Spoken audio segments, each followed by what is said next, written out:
இன்னைக்கு கேர்ள்ஸ் ரொம்ப இன்கன்சிடரேட்டா ட்ரெஸ் பண்றாங்க. அதுக்கு அவங்க சொல்ற காரணத்துல ஒண்ணு, முன்னாடி காலத்துல கூட இப்படிதான் ட்ரெஸ் பண்ணாங்க.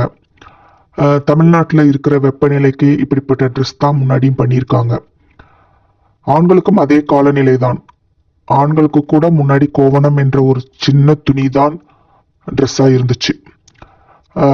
முருகன், பழனி ஆண்டி முருகன் என்னும் கடவுளின் ஒரு வெர்ஷன் கூட இந்த உடை தான் போட்டிருப்பார். பனைமரத்துல ஏறுறவங்களும் விவசாயிகளும் களரி போன்ற விளையாட்டு வீரர்கள் கூட இந்த மாதிரி உடை தான் போட்டிருப்பாங்க. பாய்ஸ் அதை போட்டுக்கொண்டு வந்து மாடர்ன் என்று சொன்னால் ஏற்றுக்கொள்வீர்களா? சங்கோஜமா இருக்காதா? அன்கம்ஃபர்டபுளா இருக்காதா? Equality for men is also important. லண்டன்ல கூட நோ ட்ரௌசர் டே அப்படின்னு ஒரு ஈவெண்ட் இருக்குதான். கூகுள் பண்ணி பாருங்க, உங்களுக்கு தெரியும். எங்க இருந்தாவது சப்போர்ட் ஸ்டேட்மெண்ட் கொண்டு வந்து பாய்ஸாலையும் இந்த மாதிரி ப்ரெஷர் எல்லாம் கொடுக்க முடியும். ஆனா பொதுவா அவங்க அப்படி பண்றது இல்ல. கேர்ள்ஸ் கொஞ்சம் யோசிங்க, மற்றவங்களோட பர்சனல் ஸ்பேஸுக்கும் இம்பார்ட்டன்ஸ் கன்சிடரேஷன் கொடுங்க.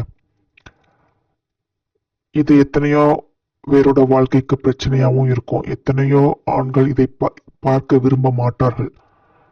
அதையும் கொஞ்சம் புரிஞ்சுக்கோங்க. தேங்க்யூ.